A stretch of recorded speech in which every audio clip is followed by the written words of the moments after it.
Timoteo capítulo 4, versículo 12.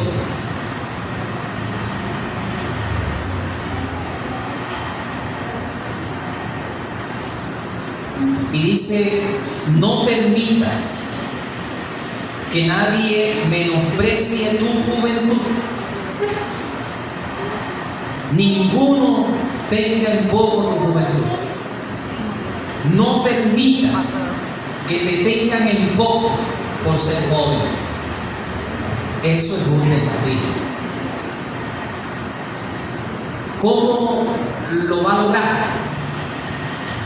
Le dice entonces: si no, sé ejemplo de los creyentes en palabra, conducta, amor, fe y pureza. Entonces, resalto, si algo resaltamos de la vida del pastor Elkin, al igual que mi persona, el pastor Edgar, el pastor Henry y otro grupo que hacemos parte, como así nos ha denominado la denominación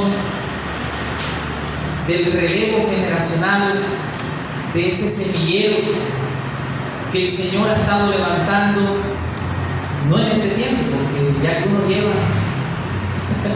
hasta más de 10 años pastoreando. Entonces hacemos parte de ese relevo y agradecer al Señor y a la zona 9 por habernos acogido, por habernos adoptado y poder ministrar y servir acá en la obra del Señor. ¿Cómo ser líder cuando uno es relativamente joven?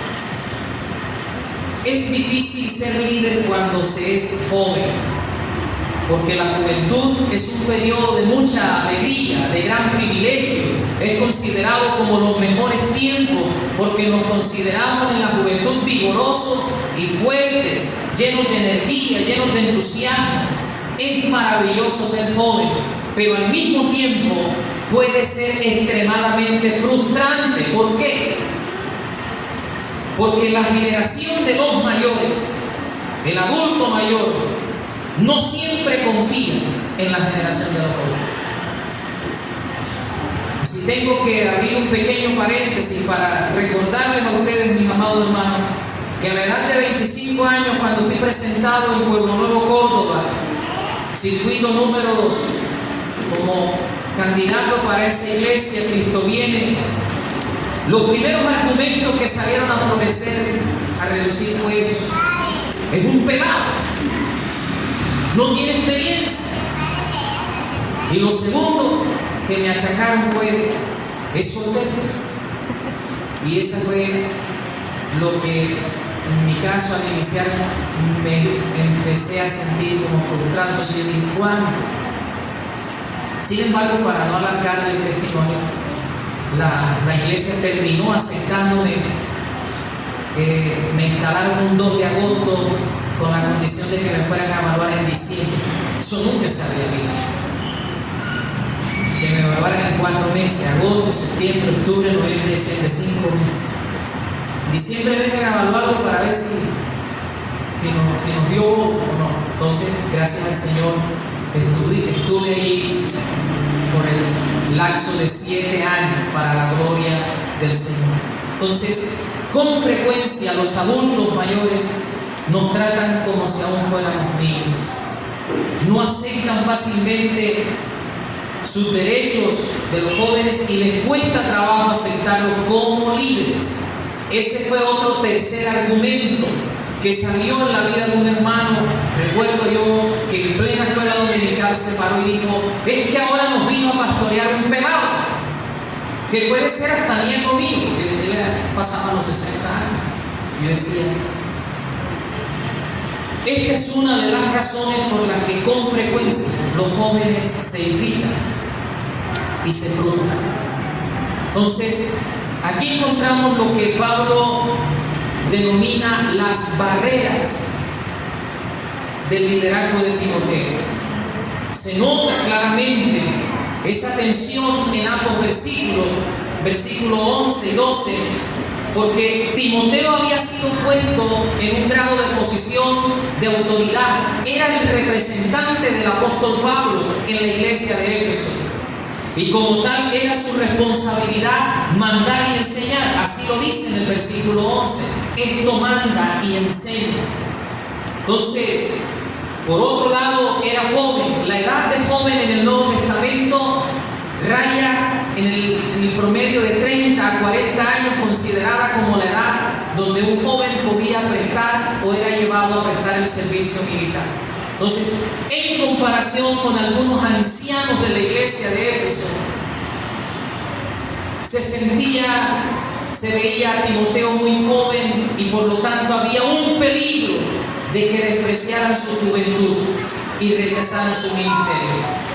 Lo segundo que experimentaba Timoteo era que posiblemente algunos de los ancianos se sintieran resentidos porque Pablo había promovido o promocionado a un joven Timoteo por encima de la experiencia de antigüedad de los que estaban allí como ancianos, y sentían que les habían pasado por encima a ellos. Es otro argumento que a veces suele resurgir en el seno de la iglesia, pero aquí hay personas veteranas, pero aquí esto. En tercer lugar, creo que muchos jóvenes pueden identificarse con Timoteo. ¿Cómo deben reaccionar los líderes jóvenes si su ministerio está siendo rechazado o cuestionado? Creo que una de las primeras cosas que empezamos a experimentar en el ministerio, llámese cualquier ministerio liderazgo que usted quiera desarrollar en la iglesia, una de las primeras cosas que empezamos a experimentar es el menosprecio. Así lo registra el primer libro de Samuel, capítulo 10, versículo 25, 26, donde Saúl fue presentado y nos muestra que cuando fue presentado como el nuevo rey de Israel hubo dos extremos. Hubo un grupo de personas que llegaron y prácticamente lo abrazaron y le dijeron: cuenta con nosotros, cuenta conmigo, cuenta con mi apoyo. Pero había otro extremo que dice la palabra que lo menospreciaron y lo tuvieron en contra. Esa fue otra de las experiencias que también empecé a vivir cuando me presentaron como iglesia. Si se pararon 5, 3 hermanos a felicitarme ese día por ser el nuevo pastor, fueron muchos. Los demás fue el otro extremo, el menosprecio. Y ese es el que nos vamos a poner.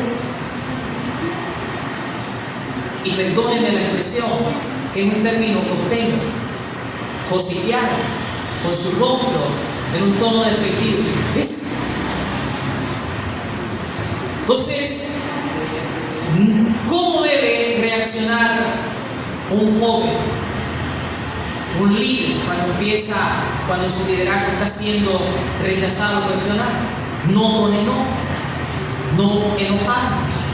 Dice la palabra que Saúl disimuló, como decimos en la costa, se hizo el loco.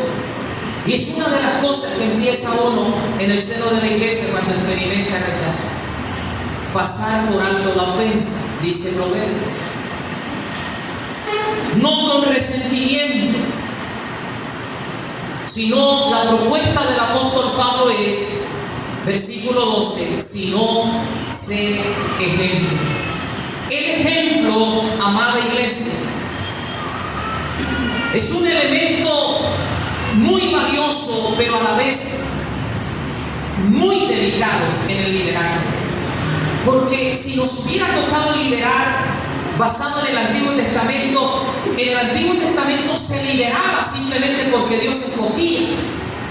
Y vemos que muchos líderes lideraban porque habían sido llamados o escogidos por Dios, pero no fueron ejemplos. Si no, preguntémosle a Sansón. No fueron de buen ejemplo, sin embargo, lideraron. Ahora, ¿quién es el que introduce y establece en el cristianismo el modelo de liderar por el ejemplo? Nada más y nada menos que nuestro Señor Jesucristo. En Juan capítulo 13, Él va a decirnos que si ustedes me llaman maestro y Señor, lo hacen bien porque lo son. pero lo estoy haciendo para darles ejemplo, para que así como yo he hecho con ustedes, también hagan lo mismo, sigan mi ejemplo. Quien introduce el ejemplo, liderazgo por el ejemplo, es Jesucristo. Quien introduce este modelo sobre cómo debemos amarnos es Cristo. Pablo lo toma, lo aprende de Cristo y le dice a Timoteo: debes liderar con el ejemplo. Es fácil liderar sin ser ejemplo, pero ahora el cristianismo exige que el liderazgo eclesial, el liderazgo eclesiástico, sea por el ejemplo. Cristo lo establece, Cristo da el ejemplo, Pablo lo replica en sus cartas para los líderes de la iglesia. El apóstol Pedro también en su primera carta, en el capítulo 5, va a decir que se debe liderar, no por imposición, no por ganancia deshonesta, sino siendo ejemplo de la gracia del Señor. Entonces, esto nos hace pensar lo importante que es el ejemplo en la vida de un líder. Porque antes de ser pastor, soy esposo. Antes de esposo, soy hijo. Tengo unos padres, tengo unos hermanos. Vengo del seno de un hogar. Un pastor no nace de la noche a la mañana. Un pastor se forma en el hogar. Y por eso el apóstol Pablo establece los 4 niveles de dónde debe empezar el ejemplo de un pastor. Y debe empezar primeramente en su persona, primera de Timoteo 3:2. El que aspira a ser obispo, el que aspira a pastorear la obra del Señor, buena obra desea, pero es necesario. Y empiezan las cualidades de él como persona, cualidades como ser humano, que es irreprensible. Y ese irreprensible encierra muchos elementos. Luego se mete al escenario del hogar, dice que sea marido de una sola mujer, que gobierne bien a sus hijos, que los tenga en sujeción, porque el que no gobierna bien su casa, ¿cómo gobernará? ¿Cómo administrará la obra del Señor? Luego a decirnos que para liderar la iglesia no debe ser un neófito, un recién convertido, y una traducción dice: no sea que se le suba el cargo a la cabeza. Entonces debe ser ejemplo de fe ahora en su conversión, haber demostrado en la iglesia que recibió a Cristo y que evidenció en su vida el ejemplo de lo que es vivir bajo el señorío de Cristo. Y va a terminar el verso 7 diciendo que tenga buen testimonio con los de afuera también, para que no caiga en descrédito, para que no lo desacrediten la gente que puede muchas veces llegar. ¿Y ese es el pastor que ustedes tienen? Pero allá en el barrio hace esto y dice esto. Entonces, nuevamente Pablo le recomienda a Timoteo: sí se puede liderar, y damos gloria a Dios por eso. Sí se puede liderar. Jóvenes que están aquí, sí pueden liderar. Me atreví en Pueblo Nuevo a vincular a un chico de 16 años como anciano de la iglesia. Y el único requisito que lo encerraba todo fue que le dije que él es ejemplo. Nació en un hogar cristiano, está bautizado desde para la edad. Y lo más importante, no tiene nada por el cual podamos criticarle, señalarle. Y la iglesia aplaudió esa elección. Y ahí está muchacho, con proyección pastoral. Entonces sí se puede liderar. ¿Cómo liderar siendo joven? Pablo recomienda: cuida el ejemplo. No te autopromociones, no te autoimpongas, no grites: es que yo soy el pastor. No, el ejemplo, el ejemplo. ¿En qué debía ser ejemplo? Debía ser ejemplo en palabra. Si usted quiere saber cuál es el nivel de fe de un cristiano, de un líder, escúchelo hablar. Si si está murmurando, quejándose por todo lo que tiene que hacer, lo más probable es que su fe está por el suelo. El que va a liderar debe ser ejemplo en sus palabras, porque el liderazgo implica liderar con el ejemplo, pero también con nuestra enseñanza, con nuestro mensaje, con nuestra predicación, si proyectamos fe. En segundo lugar, el amor. Ahora, yo empecé diciéndole que Timoteo estaba experimentando una tensión, que allí en la iglesia estaban sentados los que lo estaban menospreciando, que allí sentados estaban precisamente los que no lo miraban bien y los que no lo aceptaban, pero Pablo le recomienda: sé ejemplo en amor, o sea, cuida tu corazón. Porque si tu corazón se daña, ¿cómo será la predicación de un pastor con un corazón lleno de resentimiento? Cuida tu corazón. No te pares al púlpito entonces a tirarle sátira, puya indirecta y palo y maltrato a aquellos que no aceptan tu liderazgo. Ámalos. Cuida tus palabras. Segundo, demuéstrales amor. Y este amor, todos sabemos que es una de las virtudes más grandes de la vida cristiana. Si uno tiene ágape, no importa lo que otros hagan o digan, él no procurará nada más que el bien de ellos. No mostrará nunca amargura o resentimiento o deseo de venganza. Nunca sucumbirá al odio, soportará irritaciones, nunca dejará de perdonar. Así que la primera señal autenticadora del líder cristiano es que se preocupa por los demás, sin importarle lo que le hagan. Eso es algo en lo que debe pensar constantemente cualquier líder cristiano, que se enoje fácilmente ante una ofensa y que sea propenso a guardar rencor. Tercero, debía ser ejemplo en espíritu. Espíritu es vida interior. Ahí es donde verdaderamente demostramos quiénes somos, en nuestro interior. Por eso se habla mucho del ejemplo de limpia conciencia de nuestro espíritu. Se ha dicho que así como uno es a solas, esa es la verdad de quién realmente somos. Nuestro espíritu es donde nos conectamos con Dios y somos ejemplo en nuestro espíritu. Creo que es porque estamos conectados con el Espíritu de Dios.